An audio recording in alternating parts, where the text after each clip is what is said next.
Jumal, sa võtad vaenlase kurjad plaanid ja sa muudad need heaks. Tänane lugu räägibki ühest sellisest mõttest. Ma usun, et meie kõigi elus on tegelikult neid olukordi, kui me käime läbi surmavarjuorust või mis iganes, et mõni peab saama natukene valusamalt need näpud sahtli vahel jääma, mõnel läheb kergemini, aga Jumal tunneb meid igat ühte ja teab, milleks mingi asi kasulik on. Nimelt, mina räägin täna oma tunnistuse. Enamjaolt ma muidugi loen maha, sest ma kirjutasin selle hetkel siis, kui ma olin Tartu vanglas, just nimelt, kuulsite õigesti, ligemale 2 aastat tagasi, sattudes seadusega pahuks sisse, võeti mind ametivõimukandjate poolt siis kinni, toimetati Tartu vanglasse, seal ma olin üksikkongis, rangete piirangute all ja see oli hea koht, kus Jumal sai mind kõnetada, sest mul ei olnud seal kuskil põgeneda. Sain mõelda asjade üle järele, analüüsida antud olukorda ja siin ma täna olen teie keskel. Ja siin, mis ma täna loen, siis teil on, ma olin 6 aega siis seal. Ja see on siis ühel päeval, mis toimus, mis oli minu jaoks üks pöörasem päev. Ma seostaks seda justkui nagu looga Daniel lõvide augus. Ja iga päev ma kirjutasin neid mõtteid. Jumal ilmutas ennast läbi unenägude, läbi nägemuste. Ja siit ma siis loen, mis toimus 18. veebruar 2023. Öösel nägin unes, et mul oli mingi riid või kähmlus 3 naisterahvaga. Ei mäleta täpselt, mida nad tahtsid minust, aga ärkasin unes selle peale, kuna lõin oma küünarnuki vastu kongi betoonseina. Ja seal on sellised narid, mina magasin seal allpool ja siis lõin küünarnukiga vastu seina, siis selle peale ma ärkasin.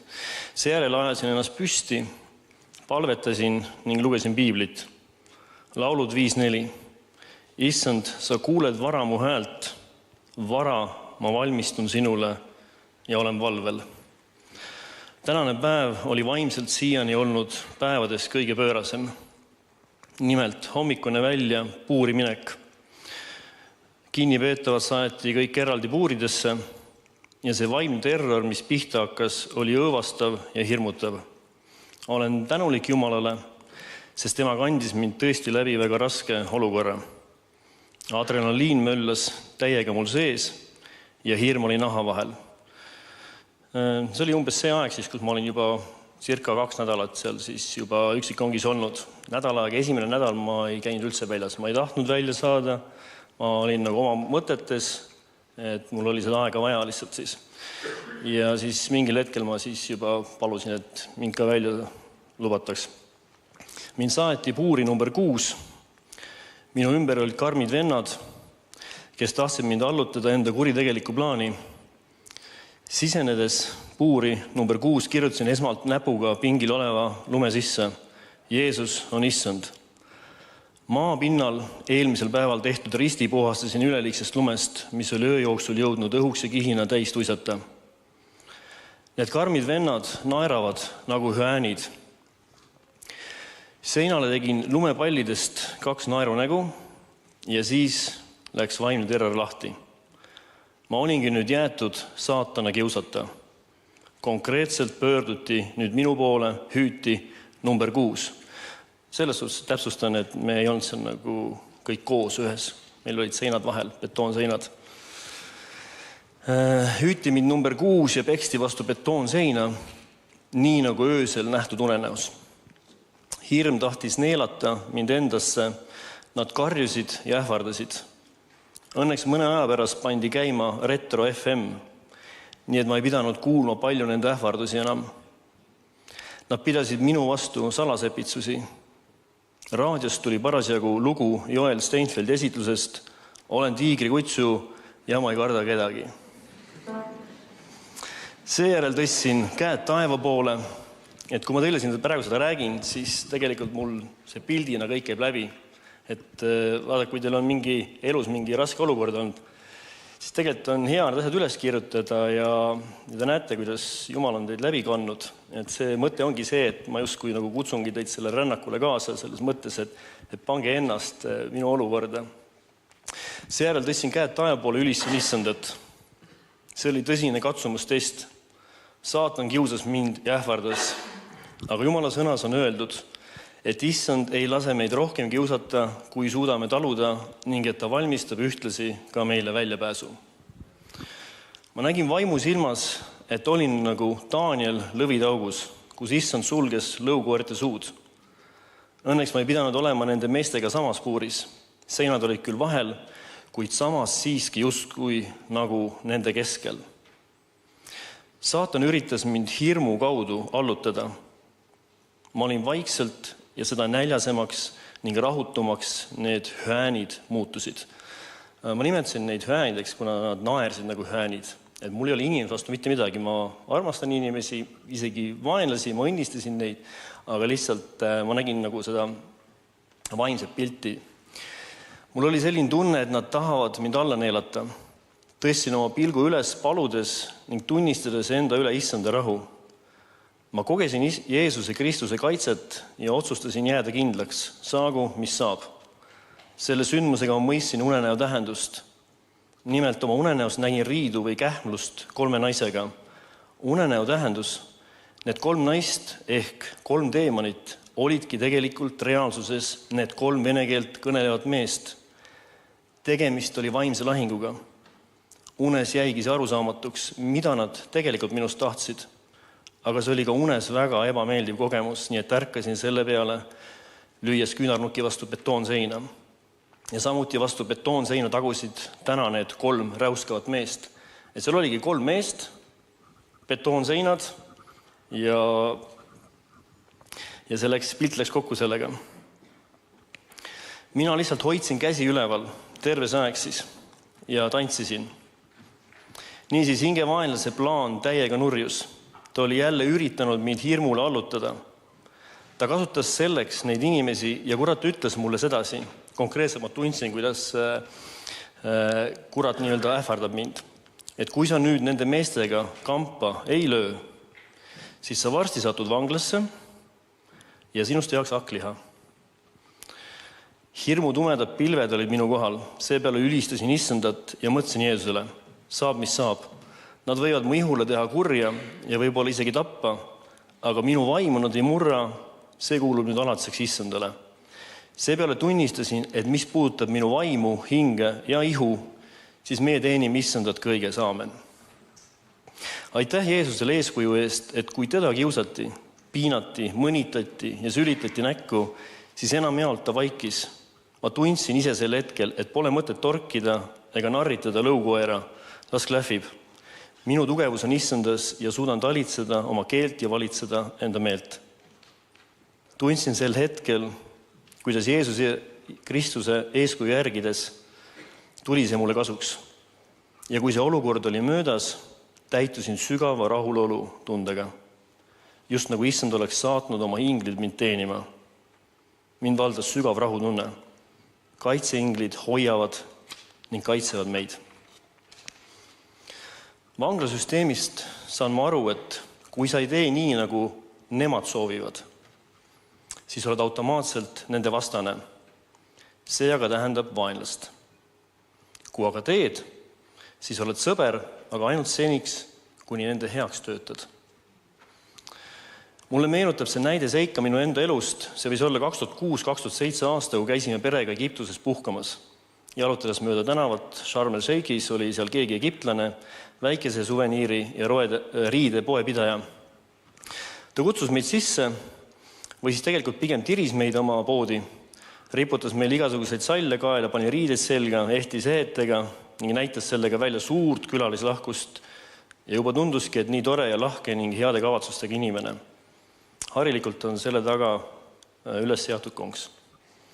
Nimelt, kui kavatsed lahkuda ilma midagi ostmata, siis muutud automaatselt vaenlaseks ning lõpuks sõimatakse nägu täis. Ma usun, et nii mõnigi sellest saab aru, millest ma räägin, kes on seal käinud. Hästi, kui pääsed terve nahaga. Kokkuvõtteks, väga silmakirjalik, omakasupüüdlik ja tegelikult ei hoolita sinust kui isiksust, vaid peamine eesmärk on pumbata tühjaks sinu rahakott. Kinnitav ja julgustav kirjakoht, laulud 91, 10-13. Ei taba õnnetus sind ega lähene häda su telgile, sest ta annab oma inglitele sinu pärast käsu, sind hoida kõigil su teedel. Kätel nad kannavad sind, et sa oma jalga ei lööks vastu kivi.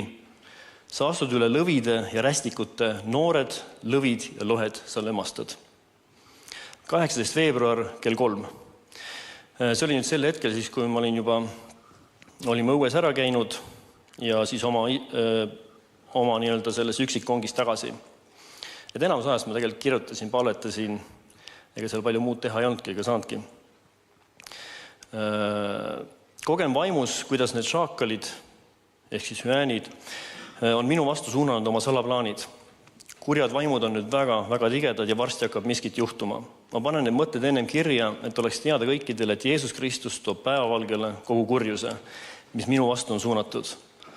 Ma olen saanud nende viha aluseks ja seda kõike sellepärast, et ma ei läinud nendega kaasa ja ei löönud kampa. Pole enam palju puudu, arvestades, et võin seista silmitsi rüvedate vaimudega ja mul tuleb neid hakata sõitlema ja välja ajama ning seda Jeesuse Kristuse nimel.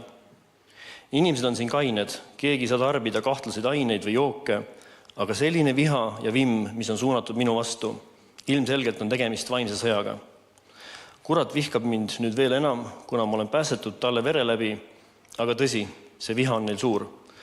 Ma kogen seda vaimselt ja need hüäänid tahaksid mulle kõrri hüpata ja lõhki kiskuda.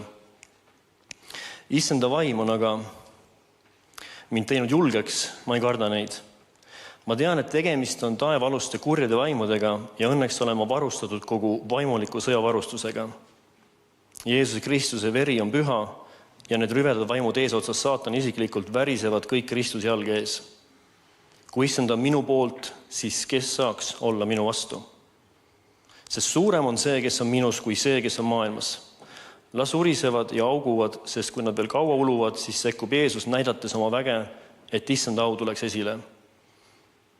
Hirm üritab sind neelata endasse, kuid issanda valgus lööb platsi puhtaks ja mina ei karda enam, kuna Kristuse valgus on ka minus. Ma olen Jumala vaimuga laetud.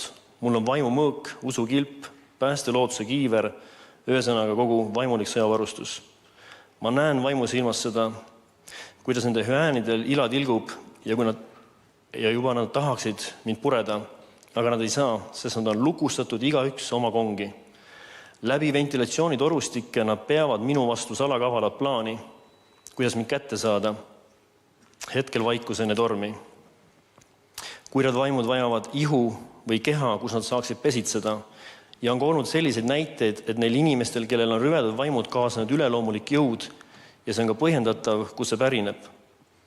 Hiljem kaasneb inimestel tohutu kurnatus, kelle sees on olnud sellised rüvedikud. See ajabki need inimesed hulluks ja nad ei anna rahu inimestele, vaid tahavad välja pääseda lukustatud ruumidest. Aga kuna inimene on suletud ruumis ja teemanud inimese sees, siis ongi jama majas. Samuti mina kogesin alguses sama tunnet, et välja kannatamatu piin, kui hoitakse luku taga. Teisel päeval siin olles palusin ma issandalt andestust ja käskisin iseenda ihust Jeesuse nimel rüvedatel vaimudel lahkuda. Seejärel täitusin üleloomuliku Jumala rahuga ning pärast seda toimingut hakkasingi rohkem tajuma vaimset maailma. Hakkasin nägema nägemusi, tähendusrikkaid unenägusid, vaimutunnetus sai sügavamaks ja mõistus selgemaks. Ja issand on mulle andnud unenägude ja nägemuste kohta seletusi. Näiteks need 3 naist, teemonit, unenäos, olid siis 3 meest reaalsuses. Voodis küünarnukiga vastu betoonseina lüües oligi see, et 3 meest reaalsuses, kes peksid vastu puuride betoonseinu. See arusaam jõudis mulle pärale koheselt. Hüäänid hakkasid jälle ulguma. Kõike seda on hästi kuulda läbi ventilatsiooni avade. Huvitav, kuidas nad minu kohta nii kiirelt infot on juba saanud. Teavad, et olen eestlane, habemega, puuris, olles nad rääkisid oma vahel midagi Viru vanglast, teavad ka seda, et mind tõenäoliselt saadetakse sinna. Neil seal keegi retsidivist juba ootamas mind, kes väidetavalt pidi kõik segi peksma. Nad külvasid järjepidevalt ainult hirmu. Aga ma lihtsalt naeran nüüd selle peale, sest ma ei karda enam. Ainus kartus, mis mul on, see on Jumala au kartus, Tema vägevate tiibade all olen kaitstud 100%. Õpetussõnad 29-25. Inimeste kartus paneb püünise, aga kes loodab issanda peale, on kaitstud.